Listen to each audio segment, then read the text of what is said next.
Hello everyone, welcome back to my channel Aaru official. तो कैसे हैं आप लोग? आई होप आप सब अच्छे होंगे।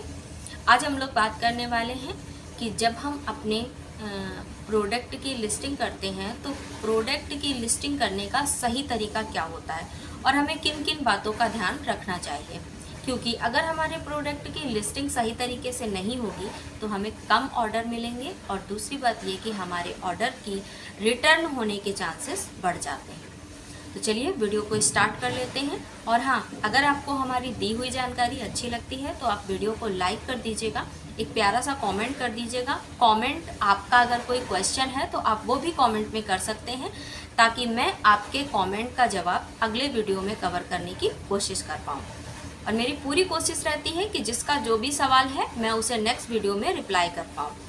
दूसरी बात ये कि आप हमारे चैनल को सब्सक्राइब कर लीजिएगा, बेल आइकन को प्रेस करना बिल्कुल भी मत भूलिएगा ताकि हमारे आने वाली वीडियो आप तक पहुंचे सबसे पहले। तीसरी बात ये कि मैं अपने वीडियो में आपको ई कॉमर्स के बारे में जानकारी देती हूँ क्योंकि मैं ई कॉमर्स का बिजनेस कर रही हूँ।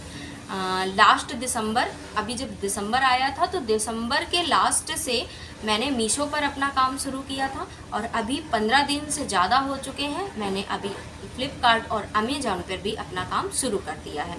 अमेज़ॉन के मैं 2-3 ऑर्डर भेज भी चुकी हूँ। मेरे पिछले वीडियो में मैंने अपने ऑर्डर के बारे में आपको बताया भी था। अभी मैंने अपना पिछला ऑर्डर कल ही डिस्पैच किया है जो कि शाम को चला गया था।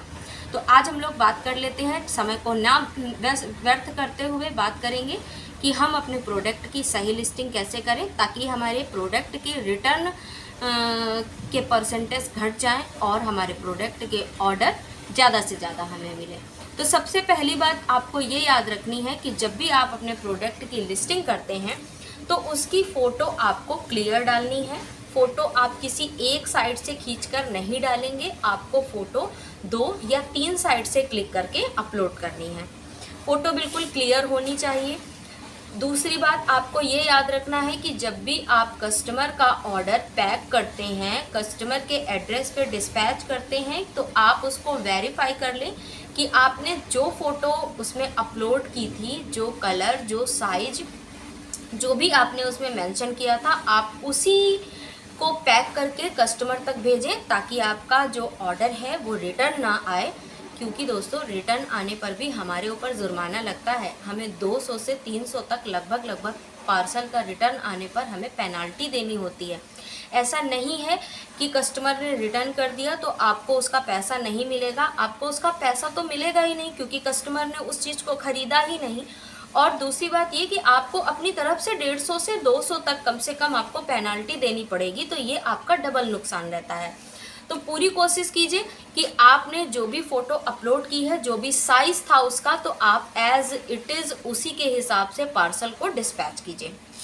तीसरी बात ये कि जब आप अपने प्रोडक्ट की लिस्टिंग कर रहे होते हैं तो उसमें जो जो चीज़ें आपसे पूछी है तो वो आप कहते हैं ना कि बिल्कुल एग्जैक्ट फिल कीजिए। अगर आप किसी कपड़े की सेलिंग कर रहे हैं तो अगर वो कपड़ा 6 से 7 साल के बच्चे के लिए है या फिर न्यू बॉर्न बेबी है तो आप उसमें वही फिल करिए। अगर आपको नहीं, आप गैस नहीं कर पा रहे हैं तो आप उसको इंची टेप से उसका मेज़रमेंट कर लीजिए, फिर उसकी लेंथ, ब्रीथ, हाइट तब उसको मेंशन करिए। क्योंकि अगर आप उसको गलत तरीके से एक अंदाज़ा लेकर के आप उसमें मेंशन कर देते हैं तो भाई कस्टमर को तो अगर दिख रहा है कि 8 साल के बच्चे के लिए अवेलेबल है वो तो ऑर्डर कर देगा। लेकिन जब आप अपने प्रोडक्ट को कस्टमर के पास तक डिस्पैच करेंगे, वो कस्टमर के हाथों में आएगा तो उसको पता चलेगा कि भाई ये तो है ही नहीं इतने बड़े बच्चे का, उसके बच्चे को आएगा ही नहीं, या फिर जो चीज़ उसने जितनी बड़ी इमेजिन की होगी उसके पास उतनी बड़ी, उसके लायक सुटेबल नहीं पहुंचेगी तो वो तो तुरंत रिटर्न कर देगा और रिटर्न करने पर आपको नुकसान भरना पड़ेगा। तो ये मैंने आपको कुछ ज़रूरी बातें बताई। और तीसरी सबसे इम्पॉर्टेंट बात ये होती है प्रोडक्ट की लिस्टिंग करते वक्त कि जैसे मान लीजिए कि आप किसी कपड़े की सेलिंग कर रहे हैं ऑनलाइन प्लेटफॉर्म पे, तो जब आप उसका एक ऑप्शन आता है ना योर प्राइस का, तो जब आप उसका प्राइस फिल कर रहे होते हैं तो आप इस बात का ज़रूर ध्यान रखिए कि सेम प्रोडक्ट, कभी कभी ऐसा होता है कि सेम प्रोडक्ट कोई दूसरा सेलर भी ऑनलाइन प्लेटफॉर्म पे सेल कर रहा है। मान लीजिए हम मीशो की बात कर लेते हैं, तो मीशो पे अगर हम किसी क्लॉथिंग को सेल कर रहे हैं, वही कपड़ा वही प्रोडक्ट सेम कोई दूसरा भी सेल कर रहा है, हमने तो अपनी मर्जी से डाल दिया भाई हम 400 का बेचेंगे, हमने उसमें MRP 400 रुपये, सॉरी हमने उस पर उसका जो प्राइस था वो 400 रुपये फिल कर दिया। लेकिन अगर कोई दूसरा उसे 250 में या 380 में सेल कर रहा है, तो भाई कोई हमारे प्रोडक्ट को ऑर्डर क्यों करेगा? जाहिर सी बात है कि वो ऑर्डर करेगा सस्ते वाले को, क्योंकि जब तक प्रोडक्ट कस्टमर के पास नहीं पहुंचता है, कस्टमर को उसकी क्वालिटी नहीं पता चलती है। कस्टमर तो उसकी क्वालिटी तभी जानेगा ना जब वो प्रोडक्ट उसके हाथों में होगा। तो इसीलिए आप ये सारी चीज़ों का ध्यान रखिएगा कि अगर कोई उसी सेम प्रोडक्ट को 200 में बेच रहा है, तो आप कोशिश करिए कि उसको भले ही आप 1 रुपये कम करिए, बट कम कर दीजिए। इससे क्या होता है, 199 अगर आप डालेंगे तो इससे होता ये है कि आपके पास ऑर्डर आने के ज़्यादा चांसेस होते हैं। इसी तरीके की और भी जानकारी के लिए आप मुझसे जुड़े रहिएगा। मैं आपको डेली का डेली जैसे जैसे मैं अपना एक्सपीरियंस गेन करती हूँ आप लोगों के साथ शेयर करती हूँ।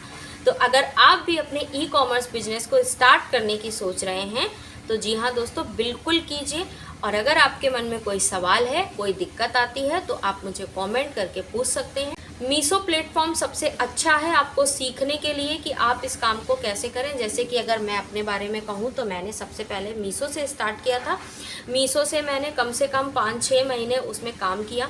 उसमें काम करने के बाद मैंने सीख लिया है। मैंने विदाउट GST काम शुरू किया था और अब मैं मीशो पे GST ऐड करने जा रही हूँ, क्योंकि मैंने अब GST ले ली है। मुझे सारा काम का प्रोसेस समझ में आ चुका है और अब मैं अमेजॉन और फ्लिपकार्ट पे भी कर रही हूँ। तो दोस्तों, आज के लिए इतनी ही जानकारी। मिलेंगे अगले वीडियो में एक और नई जानकारी के साथ। वीडियो को लाइक करना बिल्कुल भी मत भूलिएगा, चैनल को सब्सक्राइब कर लीजिएगा। राधे राधे।